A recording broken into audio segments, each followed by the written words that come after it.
오늘은 모세에 대한 이야기를 함께 나누려고 합니다. 출애굽기는 하나님께서 모세를 부르셔서 고통 중에 있는 이스라엘 백성들을 구원해 주시는 이야기가 다 담겨 있습니다. 제가 목사 한 수를 받고 얼마 되지 않아서 이 교육을 받았어요. 또 설교 세미나를 듣는데 강사 목사님께서 이런 말씀을 전해 주셨는데, 항상 제가 말씀을 준비할 때 늘 이 말씀이 마음에 있어서 이 갈등 가운데 늘 이렇게 어떻게 말씀을 전할까 늘 준비를 하는데, 오늘은 좀 도전을 해보려고 합니다. 그분께서 어떤 말씀을 전해주셨냐면, 사실 목회자들은 말씀에 그렇게 관심이 있고 하나만 발견해도 막 깨닫고 눈물 흘리고 그러는데, 성도들은 말씀에 크게 관심이 없다는 거예요. 그렇습니까, 여러분? 그런데 제가 우리 경북 신도청 중앙교회 1년을 지내면서 여러분들과 함께 말씀을 나누면서 보니까 우리 성도님들은 말씀에 관심이 많이 있으세요. 성경 이야기에 관심이 많이 있으시고, 또한 복음에 또 그렇게 중심에 서 있으세요. 여러분들은 참 좋은 성도들이에요. 그래서 제가 오늘은 말씀 중심으로 성경의 이야기를 여러분들께 잘 전해보려고 해요. 어떻게 준비되셨습니까? 은혜 받을 준비 되셨습니까? 예. 원래는 준비되셨습니까? 이렇게 해야 될 것 같은데, 아니면 준비됐나? 이렇게, 예. 아니면 준비됐니껴? 예. 이렇게 해야 될 것 같은데, 준비됐니껴? 됩니다. 예. 많이 늘었죠, 이제. 됩니다. 예. 한번 시작해 보겠습니다. 모세가 태어날 당시에 출애굽 애굽의 상황, 이집트의 상황에 대해서는 출애굽기 1장에 자세하게 나와 있어요. 요셉을 알지 못하는 왕이 등극했더라. 왕이 새로 나왔는데 그 왕의 이름은 바로. 요즘 우리가 부를 때는 파라오 이렇게 부릅니다. 파라오라는 왕이 등극한 거예요. 그런데 이 왕은 요셉을 알지 못했다 하고 성경에 기록되어 있거든요. 그런데 요셉을 알지 못했다는 것은 그 속의 의미를 잘 살펴보면 하나님을 알지 못하는 왕이 나왔다는 거예요. 왜냐하면 요셉은 하나님의 능력을 늘 나타내는 사람이었습니다. 하나님이 그와 함께 계셨고, 하나님이 능력이 되시고, 하나님께서 지혜를 주시고, 하나님께서 미리 알려주셔서 이집트의 사람들을 모든 흉년으로부터 구원할 수 있는 하나님의 능력이 요셉과 함께 있었기 때문이에요. 그래서 요셉을 바라볼 때에는 요셉을 아는 것이 아니라 요셉과 함께 하신 하나님을 알았던 거예요. 이집트 사람들은 하나님을 알았어요. 진정한 하나님, 온 우주 만물을 통치하시는 분이 바로 하나님이심을 모든 이집트의 사람들도 다 알았습니다. 그래서 요셉을 두려워했던 거예요. 요셉과 함께 하시는 하나님을 알았기 때문입니다. 그런데 오랜 시간이 지나 드디어 이집트에서 한 왕이 세움을 받았는데, 그 왕의 이름은 파라오였고, 그는 하나님을 알지 못했다고 기록되어 있는 것입니다. 그리고 자기의 이름을 파라오라고 하는 거예요. 파라오라는 이름의 뜻은 무엇이냐면 하늘의 신이라는 거예요. 내가 신이라는 거예요.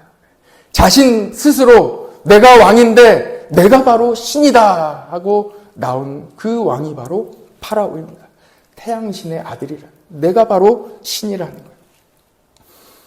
권력의 끝판왕.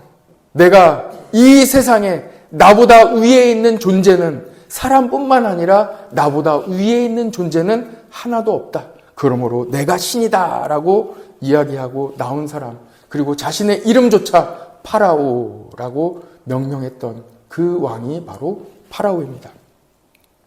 하루는 파라오가 쭉 백성들을 둘러보다 보니까 누가 눈에 들어와요?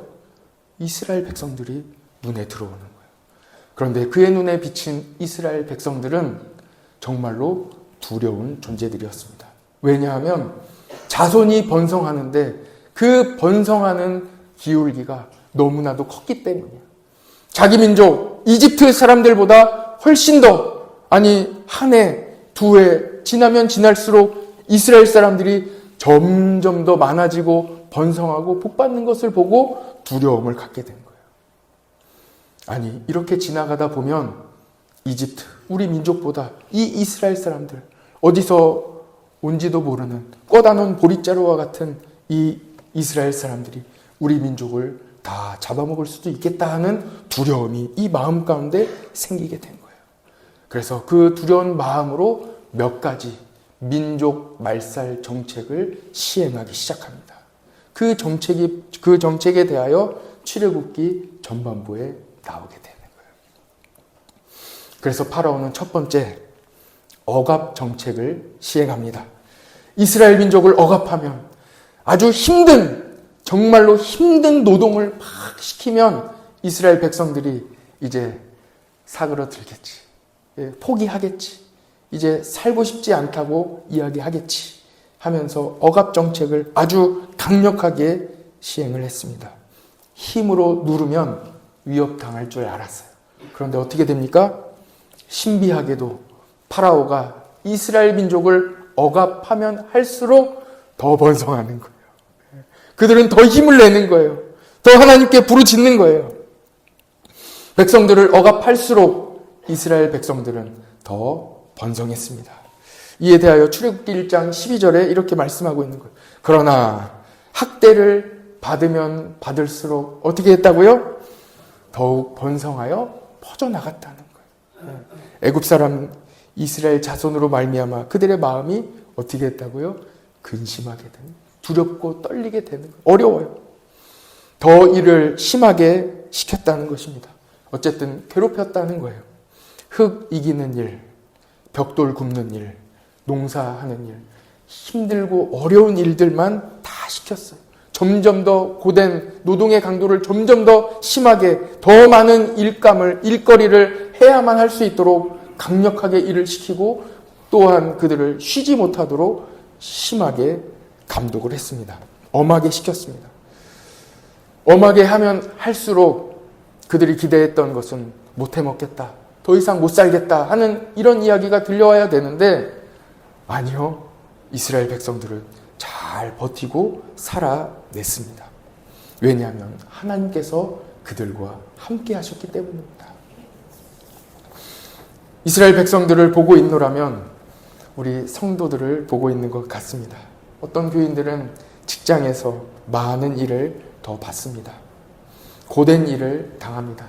술 안 먹고 회식 자리에도 잘 안 가도 잘 어울리지 못하니까 더 일을 시키는 경우가 있습니다.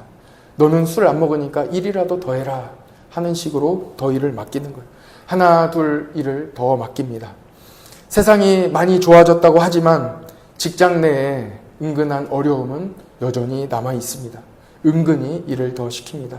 하나 둘 일을 맡다 보면 어느새 돌아보면 내가 모든 일을 다 하고 있는 것 같아요. 그렇게 예수님 때문에 더 많은 일을 하고 손해보는 것만 같습니다. 그러나 우리는 심하게 일을 해도 쓰러지지 않습니다. 하나님이 함께 하시고 힘을 주시기 때문입니다. 파라오가 놀라는 거예요. 그래서 더 심한 정책으로 이어지게 됩니다. 두 번째는 산하 제한 정책입니다. 많이 순환시켜서 산하 제한 정책이라는 단어를 썼지만 사실은 유아 살해 정책이에요. 아주 너무나도 심각한 일입니다. 이스라엘의 산부인과 의사 십브라와 부하라는 이 산부인과 의사가 있는데 파라오가 불렀어요. 너희가 이스라엘 이 산모들이 출산할 때 가서 남자아이가 태어나거든 죽여라. 그리고 여자아이가 태어나거든 살려라. 완전히 이렇게 너무나도 심한 일을 시켜버리는 거예요. 십브라와 부하는 파라오의 명령에 따르지 않습니다. 왜냐하면 그들은 하나님을 섬기는 산부인과 의사였기 때문입니다. 파라오보다 하나님을 더 두려워했습니다. 하나님이 살아계심을 알고 있었어요. 그래서 그들은 파라오의 명령을 따르지 않고 모든 이스라엘 아기들을 다 살려주게 됩니다. 파라오는 그 산부인과 의사들을 핍박했지만 하나님은 오히려 그 의사들, 십브라와 부하라는 의사들을 더 부흥케 축복을 주시고 더 잘되게 하셨습니다. 우리는 때로 이 세상에서 어려운 일을 당합니다. 핍박을 받습니다. 그러나 말씀대로 살아갈 때 이 세상보다, 이 세상의 어떠한 명령보다 하나님의 뜻이, 하나님의 말씀이 더 귀한 것임을 알고 하나님이 더 크신 분이심을 알고 살아갈 때에 하나님께서 우리에게 축복을 부어주십니다. 출애굽기는 유일한 신, 정말 하나님, 진짜로 우주를 통치하시는 분이 누구신지를 알려주는 하나님의 귀한 말씀이 바로 출애굽기입니다. 출애굽기 조금 읽다 보면 10가지 재앙이 나오거든요. 10가지 재앙 가운데에서도 파라오는 이 한 가지의 재앙만 겪어도 너무나도 어렵고 너무나도 심각한 어려운 그런 재앙을 진행하면서도 이 마음을 열지 못하는 거예요. 이스라엘 백성들을 보내달라 하는데 못 보내주는 거예요. 그런데 그 이유에 대해서 파라오 왕이 왜 이스라엘 백성들을 출애굽 보내주지 못했는지 하나님의 말씀에 분명하게 기록되어 있습니다. 출애굽기 9장 12절에 나오거든요. 말씀 앞에 나와 있습니다. 같이 한번 읽어볼까요? 왜 바로 왕은 자기 마음에 보내고 싶은데도 왜 보내지 못했는지 말씀에 나와 있는 거예요. 한번 읽어봅시다. 시작.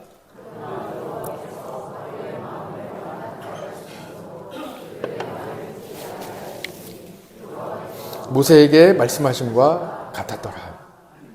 아멘. 매번 애굽에 이집트에 내릴 이 재앙이 계속 내릴 때마다 하나님께서 분명하게 말씀해 주시는 거예요. 바로 왕의 마음, 파라오의 마음, 자기가 스스로 신이라고 주장하는 이 권력의 끝판왕, 더 이상 자기 위에 아무도 없다고 생각하는 대단한 이 사람 마음은 누구 안에 있다는 거예요? 하나님이 그 마음까지도 함께 하신다. 그 마음을 움직이시는 분이 하나님이시라고 말씀하고 있는 거예요. 사람의 마음이 누구에게 달려 있습니까? 사람의 마음은 하나님께 달려 있습니다. 그러므로 여러분 살아내시면서 사람 때문에 힘드신 일이 있으십니까? 어떤 사람의 마음 때문에 힘든 일이 있으십니까? 직장에서, 가정에서, 여러분들이 살아내시는 그 어떤 곳에서 사람 때문에, 그분의 마음 때문에 어려움이 있으시다면 기도하시기 바랍니다. 그분의 마음을 움직이시는 분, 여러분들의 자녀의 마음을 움직이시는 능력의 통치자가 누구라고 말씀하십니까? 바로 하나님은 하실 수 있다고 오늘 말씀하고 있습니다. 사람의 마음도 하나님께 달려 있습니다. 이집트의 신 파라오가 이제는 더욱 악랄하게 정책을 펼칩니다. 추가로 정책을 이어가는 거예요. 출애굽기 1장 22절에 보면 그러므로 바로가 그의 모든 백성에게 명령하여 이르되 이스라엘 백성들에게 명령하는 거예요. 아들이 태어나거든 너희가 스스로 나일강에 던져라. 딸이거든 살려라. 아예 이렇게 악랄한 정책을 이어갑니다. 이 파라오가 펼친 악랄한 정책으로부터 모세가 나오게 되는 거예요. 이때로부터 성경은 이 전체로 비춰졌던 이 화면을 한 가정으로 주목합니다. 조명이 한 가정에 비춰지게 되는 거예요. 누구의 가정입니까? 모세의 가정이에요. 엄마가 아기를 낳습니다. 딸이면 좋겠다. 왜요? 살릴 수 있으니까. 그런데 보니까 아들이에요. 하필 아들이 태어난 거예요. 그런데 보니까 예뻐요. 아들이 잘생겼다고 기록되어 있어요. 여러분, 성경에는 그 모세가 예뻐서 잘생겨서 3개월이나 따로 이렇게 숨겨두고 이렇게 길렀다고 기록되어 있지만 사실 여러분, 모든 아기는 다 잘생겼어요. 다 예뻐요. 어제 우리 김흥서 집사님의 딸 우리 지온이 이렇게 밤에 데리고 왔거든요. 이제 태어난 지 불과 한 30일 됐을까요? 너무 예쁜 거예요. 그러니까 다 보는 집사님들마다 뭐라고 얘기해요. 그냥 이게 말이 그냥 이 가슴에서 저절로 나와요. 어떻게 나옵니까? 아이고야, 아이고야. 너무 예쁘니까 아이고야, 이거 어떡하, 너무 예뻐가지고 어쩔 줄을 모르는 거야. 너무 예쁜 거야. 이런 아기가 태어난 거예요. 하필이면 아들이 태어났어요. 그리고 이 엄마는 기도하는 마음으로 이 아들을 나일강으로 떠나보낼 버릴 준비를 합니다. 갈대 잎을 엮어서 상자를 만드는 거예요. 창세기에 보면 노아가 이 방주를 만들 때에 방주에 물이 새지 않도록 역청을 많이 바르거든요. 그래야 물이 들어가지 않는 거예요. 기도하는 마음으로 이 엄마가 눈물로 흘리며 역청을 이 갈대 나뭇잎 사이로 다 바릅니다. 그걸로도 부족해서 나무의 진을 또 가져다가 또 바르는 거예요. 이 갈대 상자가 나일강을 흘러가면서 혹시라도 뒤집히거나 물이 새지 않도록 어쨌든 열심히 그 갈대 상자를 또 잘 만드는 거예요. 역청과 나무 진으로만 바르는 것이 아니라 그보다 더 많은 이 엄마의 눈물이 그 역청과 함께 같이 발라지는 거예요. 그리고 이 아들을 상자에 담아 나일강에 띄어보냅니다. 여러분, 이 아기가 강물을 따라 흘러가는 거예요. 강에 버려진 아기, 그가 바로 모세입니다. 모세의 입장에서 볼까요? 어찌되었던, 사연이야 어찌되었던 나는 버려진 아기. 나는 태어나면서부터 버려질 수밖에 없었던 그 인생을 살아가게 되는 겁니다. 갈대상자가 흘러내려올 때 나일강에서 또 마침 목욕하고 있던 바로왕의 딸이 상자를 발견하게 되고 가져와 봐라 하고 열어봤더니 어때요? 너무 잘생긴 아기가 그 안에 들어있는 거예요. 야, 데려가서 키워야 되겠다. 아들로 삼아야 되겠다 하는데 그 갈대상자를 따라봤던 그 아기의 누이가 있었어요. 그 누이가 미리암이죠. 이 누이가 와서 이야기하는 거예요. 공주님, 이 아기 키우시려면 젖을 먹여야 되는데 어떻게 젖을 먹일 수 있는 유물을 구해다 드릴까요? 그래라. 그리고 이 미리암 누이는 자기 어머니를 데려다가 생모로부터 젖을 먹일 수 있도록 이렇게 인도를 하는 거예요. 모세를 데려다가 자기 엄마가 젖을 먹이고 한동안 키우는 거예요. 그리고 젖을 뗄 때쯤 다시 바로왕의 딸에게 데려다 줍니다. 모세는 궁중에서 아들로 자라는 거예요. 그런데 궁중에서 자라지만 다 다른 거예요. 나는 왕자로 다 지내는 줄 알았는데 사람들이 나를 다르게 보는 거예요. 피부색이 달라요. 뭔가 달라요. 나는 이집트 사람들과 궁중에 있는 왕자들과 똑같은 복장을 하고 머리 스타일을 하고 똑같이 먹고 똑같이 웃고 있지만 사람들은 나를 다르게 보는 거예요. 왠지 다르게 보는 거예요. 너는 다른 사람이라는 거예요. 이스라엘에 가보면 유대인과 아랍인들이 있는데 저는 잘 못 알아보겠더라고요. 유대인이죠? 하고 이제 옆에 분에게 물어보면 아랍인이래요. 저건 분명히 아랍인이죠? 그러면 유대인이래요. 우리는 웬만하면은 중국 사람, 한국 사람, 일본 사람 이렇게 딱 보면은 구분되지 않습니까? 이스라엘 사람들은 구분하는 거예요. 아랍 사람인지 유대인인지 딱 보면 아는 거예요. 똑같아 보여요. 궁중에서도 모세와 다른 이집트 궁정에 있는 그 혈통을 가진 왕자, 공주들과는 전혀 다른 이방인으로서의 삶을 살아가는 거예요. 그때 깨닫는 거예요. 나는 누구인가? 나는 누구로 지금 살아가고 있는가? 내 편은 누구인가? 내 이름을 정말 불러주는 사람은 누구인가? 내가 마음을 터놓고 이야기할 사람은 누구인가?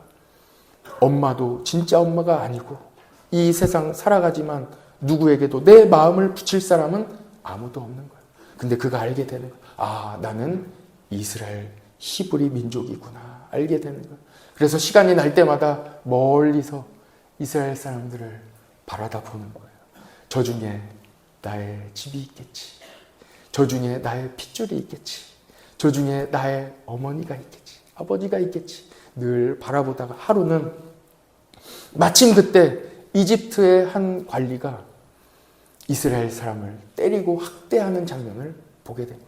아니, 내가 이스라엘 민족인데 우리 민족을 저렇게 괴롭히다니, 안에서부터 불일 듯이 너무나도 화가 올라와서 그 이집트 사람을 완전 죽이고 그리고 모래에 감춰두게 됩니다.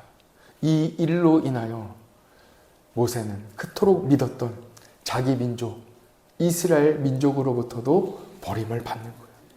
그리고 자기가 그동안 자라온 이집트 궁정으로부터도 버림을 받는 거예요.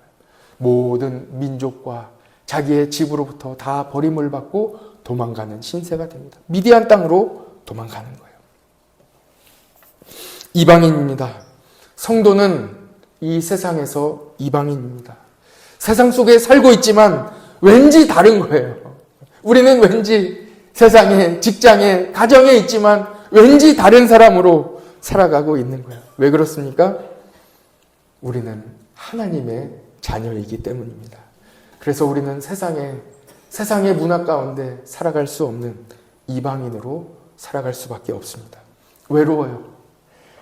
나와 같은 사람, 나와 같은 혈통, 나를 도와주는 사람, 나를 위로해 주는 사람은 아무도 없습니다. 수요일 저녁에 지금 파더 와이즈를 진행하고 있거든요. 그러면은 우리 아빠들이 정말 좀 지혜롭고 싶은 아빠들, 더 기도하고 싶은 남편들이 모여요. 그래서 수요 기도회를 마치고 함께 10여 명의 남자 집사님들이 모여서 같이 기도하고 같이 말씀을 묵상하고 나누는 시간을 갖습니다. 하루는 파더 와이즈를 준비하는데 그런 생각이 드는 거예요. 아빠들만의 그 애환이 있거든요. 아빠들만의 어려움이 있어요. 말은 못해요. 구체적으로 말은 제가 이 자리에서 해드릴 수는 없어요. 그러나 아빠들만이 가지고 있는 그 삶이 있는 거예요. 짊어져야 하는 그 책임감이 있는 거예요. 그래서 이런 생각이 들더라고요. 오늘 이 모임 중에는 제가 막 가르치고 또 열심히 살아야 된다, 기도해야 된다 하는 이런 부담감을 드리기보다는, 아니 여러분 생각해 보세요. 수요 기도에 나오는 정도의 아빠면 괜찮은 아빠 아닙니까? 수요 기도에 끝나고 또 모여서 같이 기도하고 삶을 나누고 더 성장하기를 원하는 그런 남편들이라면 괜찮은 남편 아닙니까?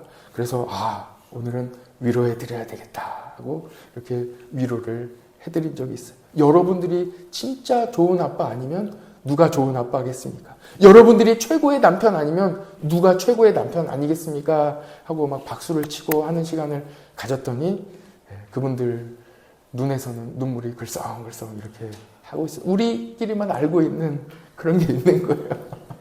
이 자리에도 많은 우리 아빠들이 계십니다. 저는 그렇게 생각합니다. 주일 예배 드리는 정도의 아빠라면, 주일 예배 빠지지 않고 이렇게 드리는 남편이라면, 이만하면은 좋은 아빠, 좋은 남편이라고 생각합니다. 우리 한번 잘하고 있다고 격려의 박수 한번 쳐줍시다. 여러분들 정말 잘하고 계세요. 우리 남편들, 아빠들 잘하고 계십니다. 여러분, 모세도 이런 위로를 받았다면 얼마나 좋았겠습니까? 그런데 모세 주변에는 아무도 없었어요. 외로웠어요. 아무도 내 이야기를 들어줄 사람도 없고 내 마음 누구 하나 터놓고 이야기할 상대가 아무도 없었습니다. 가는 곳마다 이방인이에요. 나 혼자만 색깔이 다른 거예요. 나와 똑같은 색깔, 나와 똑같은 언어를 이야기하는 사람은 아무도 만날 수가 없었습니다. 그래서 이스라엘 사람들에게로 갔던 거예요. 그러나 이스라엘 사람들에게도 버림을 받았어요. 이해받지 못했어요. 그들을 위해서 내가 한 그 모든 일에 대해서도 이해받지 못하고 도망갈 수밖에 없는 그런 도망자의 인생이 되어버렸습니다. 모세는 버림받는 인생이었습니다. 태어나면서부터 버림받고 끊임없이 도망다니는 인생을 살았습니다. 부모에게도 버림받고 자기 민족에게도 버림받고 자기가 자란 궁중에서도 버림을 받았습니다. 버림받은 인생, 뿌리가 없는 인생, 그가 바로 모세입니다. 그로부터 40년 동안 광야 미디안으로 도망가, 지금의 사우디아라비아 지역이거든요. 그쪽으로 도망가 끊임없이 도망다니며 유리방황하는 인생을 살아가게 됩니다. 그곳에서 결혼도 하고 자녀를 낳았지만 그곳에서도 그는 끊임없이 이방인으로 살아가야 했습니다. 버림받은 인생, 가는 곳마다 이방인으로 살아갈 수밖에 없었던 모세. 어느 날 그 모세에게 한 음성이 들려옵니다. 모세야, 모세야, 내 이름을 누가 불러주시는 거야? 내 이름 한 번도 이렇게 따뜻하게 부름받은 적이 없는데, 누군가 내 민족의 언어로, 누군가 내가 듣고 싶은 내 이름으로 불러준 적이 한 번도 없는데 따뜻한 음성이 들리는 거예요. 모세야, 모세야,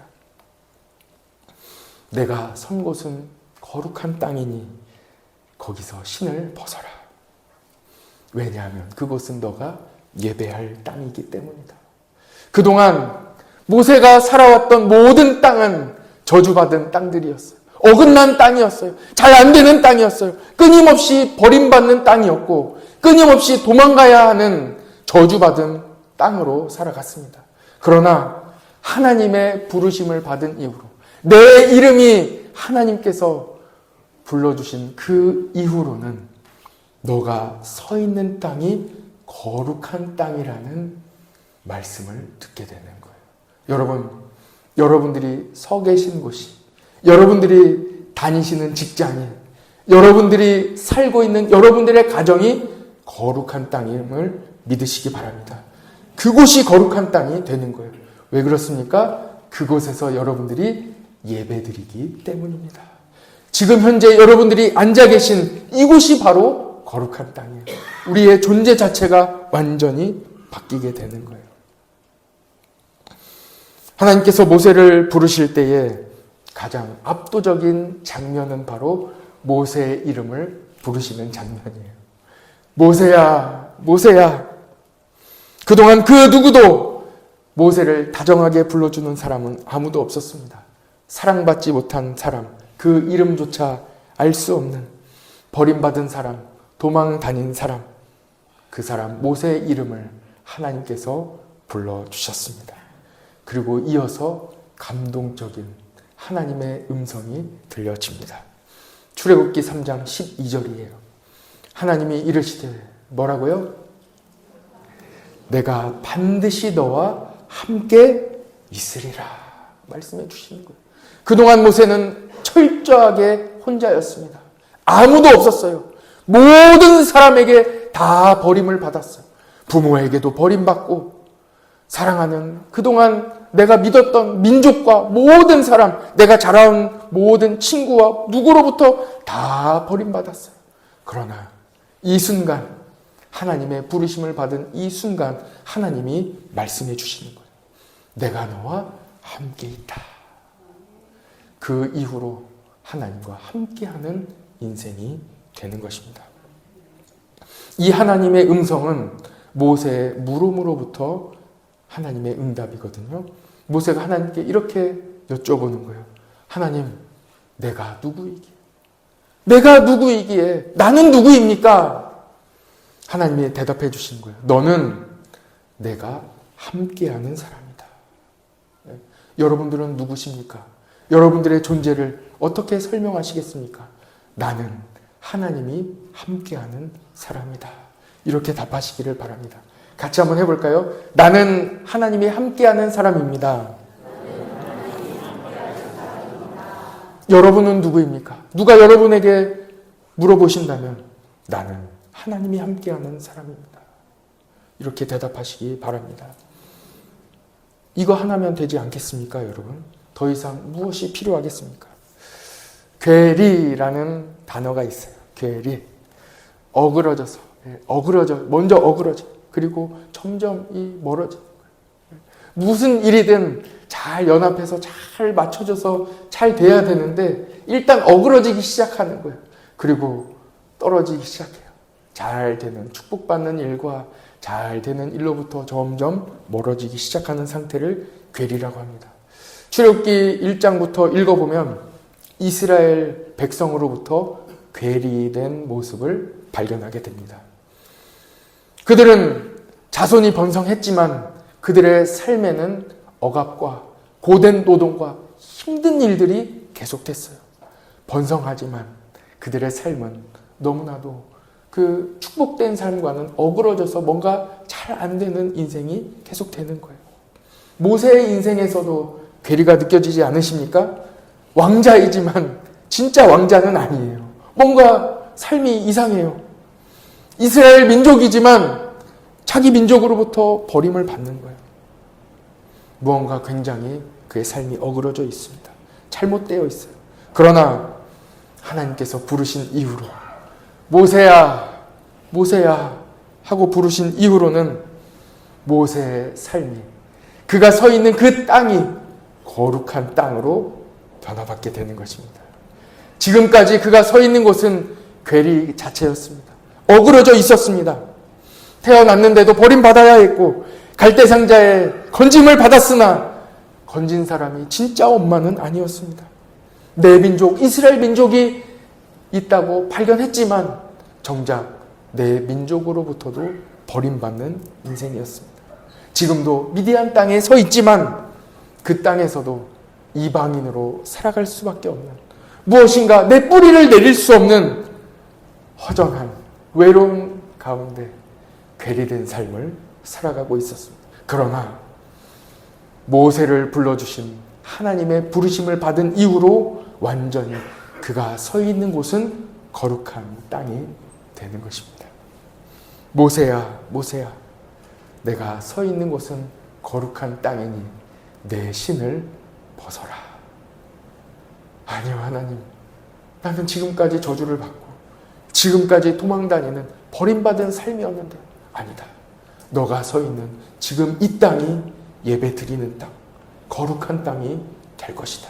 너는 이스라엘 사람들을 생명의 땅으로 인도하는 위대한 지도자가 될 것이다 하고 불러주시는 거예요. 이것이 바로 성도의 부르심입니다. 여러분, 우리는 다 하나님의 부르심을 받기 전에는 어그러진 인생이었습니다. 괴리 그 자체였습니다. 되는 듯 하지만 결국은 되지 않는 삶이었어요. 잘 되는 것 같지만 내가 누구인지조차 알 수 없는 불안정한 삶이었습니다. 그러나 하나님의 부르심을 받은 이후로는 우리의 삶이 거룩한 인생이 되는 것입니다. 여러분들이 서 있는 곳, 여러분들이 다니는 직장, 여러분들이 함께 살아가는 가정, 여러분들의 자녀, 여러분들이 서 있는 그곳이 바로 거룩한 땅인 줄 믿으시기 바랍니다. 왜냐하면 그 자리에서 예배 드릴 것이기 때문입니다. 모세는 하나님의 부르심을 받은 이후로 그의 삶이 완전히 바뀌었습니다. 반석에서도 샘물이 나오는 인생, 질병에서 치료받는 인생, 나 혼자 있는 줄 알았지만 형 아론을 만납니다. 동역자를 만나는 거. 이제는 진짜 하나님의 일을, 하나님의 사명을 감당해낼 동역자를 만나게 되는 거예요. 하나님, 저는 말을 못하는데요. 아니다. 말을 잘하는 내 형 아론이 있지 않느냐. 형을 만나게 되는 거예요. 진정한 동역자를 만나게 되는 것입니다. 내 민족, 내가 생명 걸고 이끌어야 할 내 민족을 만나게 되는 것입니다. 어디로부터요? 하나님의 부르심을 받은 이후로부터. 누나도 다시 만납니다. 미리암도 만납니다. 미리암이 모든 하나님의 영광을 보며 찬양하지 않습니까? 온 가족이, 또는 장인도 자기를 도와주는 동역자가 되는 거예요. 모든 자기 가족들이 생기게 되고 진정한 하나님의 은혜를 경험하게 되는 것입니다. 획기적으로 변화되는 인생, 하나님의 부르심으로부터 시작됩니다. 모세야, 모세야 불러주시는 거예요. 하나님은 모세를 불러주셨지요. 그리고 이어서 선한 목자 되신 예수 그리스도께서 여러분들의 이름을 한 분 한 분 불러주셨습니다. 그래서 이 자리에 나온 거예요. 같이 한번 성경을 찾아봅시다. 요한복음 10장 3절 말씀이에요. 이 말씀을 꼭 같이 찾아봤으면 좋겠어요. 이 말씀은 일부러 화면에 준비를 안 했어요. 꼭 손으로 짚어보고 좀 찾아봤으면 좋겠어요. 요한복음 10장 3절 말씀이에요.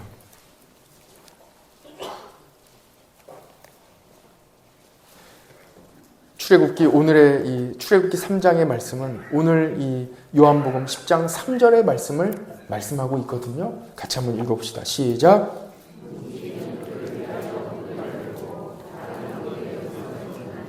그가 자기 양의 이름을 각각 불러 인도하여 내느니라. 아멘. 선한 목자이신 예수 그리스도께서 여러분들 우리 성도들의 이름 각자의 이름을 불러주셨다는 거예요. 우리 주님이 여러분들의 이름을 불러주셨다는 거예요. 어떻게 우리가 이것을 이해하고 받아들일 수 있겠어요? 하나님께서 모세를 불러주시는 그 과정을 우리가 통해서 하나님께서 불러주셨을 때 나의 인생이, 나의 삶이 이렇게 변화되는구나 알 수 있는 거예요. 그동안 버림받는 인생, 그동안 어그러진 인생이 예수님께서 선한 목자이신 예수님께서 나를 불러주신 이후로는 이렇게 완전히 거룩한 인생이 되는구나 하는 것을 알 수 있는 거예요. 여러분들은 영어 이름 있으세요? 저는 학교 다닐 때 중학교 1학년 때 영어를 처음 배우기 시작했는데 그때 선생님이 이야기하잖아요. 영어 이름 하나씩 정해라. 그럼 여러분들 영어 이름 뭡니까?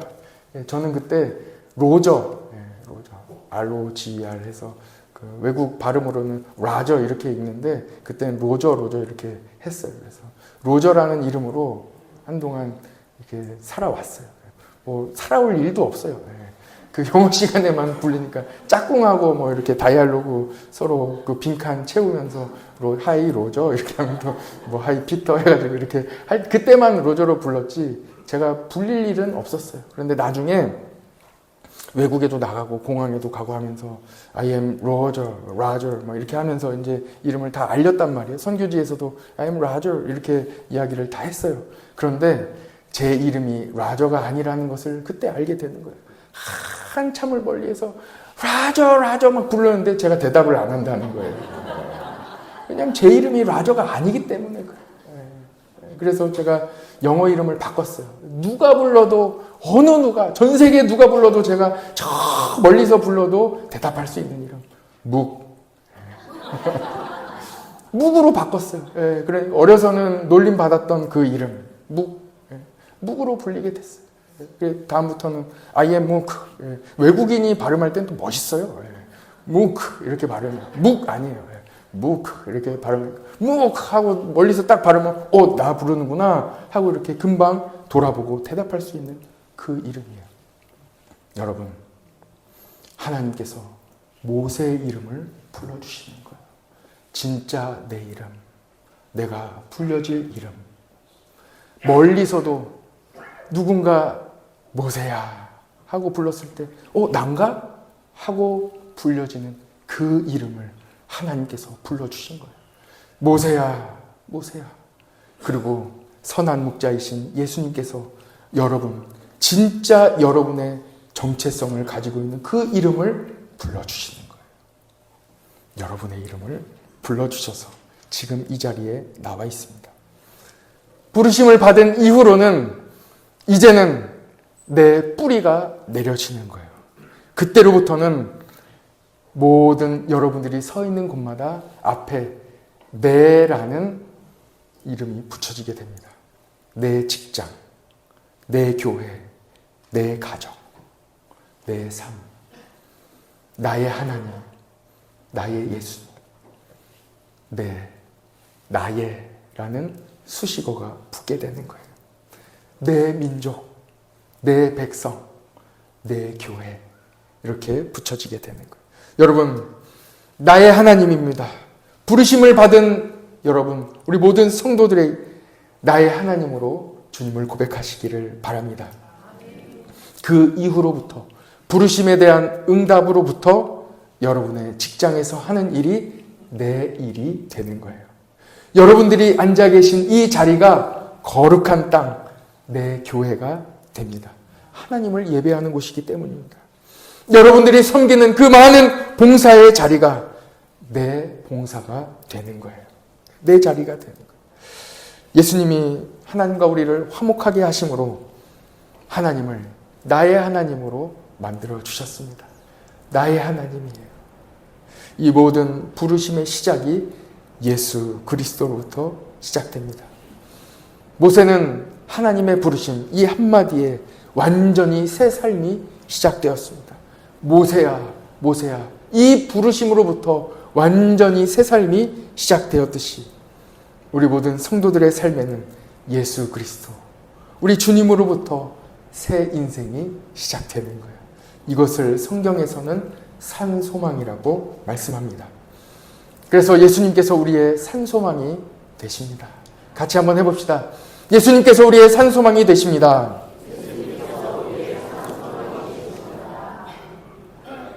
목자는 끊임없이 양을 불러요. 왜냐하면 그 양들의 이름을 다 알기 때문입니다. 알바니아에 갔는데 젊은 양치기를 만났어요. 넓은 들에서 이 양치기를 만나서, 진짜 양치기는 처음 만나서 가서 막 이야기를 걸고 막 물어봤어요. 그랬더니 사나운 개가 막 같이 있잖아요. 양떼를 지키는 개가 있어서 무서우니까 오지 말래요. 그래서 잠깐 기다렸다가 이 개를 진정시킨 다음에 가서 이제 물어보게 되었어요. 양들의 이름을 진짜 다 아냐? 제가 물어봤어요. 그랬더니 안 돼요. 다 양들마다 이름이 있대요. 그리고 자기가 부르는 거예요. 막대기를 가지고 양들을 치면서 옆으로 이렇게 나아가려고, 무리로부터 나아가려고 하는 그 양들을 부르는 거예요. 목자가 부르는 거예요. 그 양을 부르는 거예요. 야, 로저! 거기로 가지 마! 하고 부르는 거예요. 그러니까 그 양이 이렇게 돌아보고 다시 무리로부터 떨어지려고 하다가 돌아오는 거예요. 목자는 양들의 이름을 다 아는 거예요. 우리 주님께서 여러분들의 이름을 다 아시고 선한 목자 되신 예수님께서 여러분들을 이 자리로 불러주셨습니다.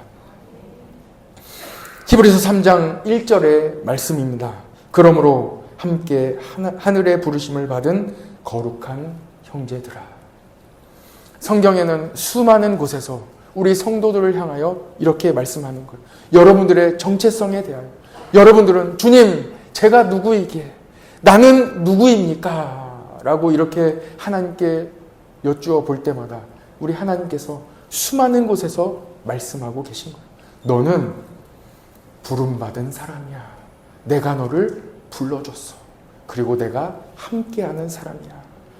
오늘 히브리서 3장 1절의 말씀에도 하나님의 부르심을 받은 거룩한 형제들아 하고 여러분들의 정체성을 분명하게 말씀하고 있습니다. 우리가 믿는 도리의 사도이시며 대제사장이신, 어떻게 하라고요? 예수를 깊이 생각하라 하고 말씀하고 있습니다. 선한 목자이신 예수님께서 여러분을 부르셨습니다. 그리고 그 부르심에 응답하는 여러분, 우리 모든 성도들은 절대로 버림받지 않습니다.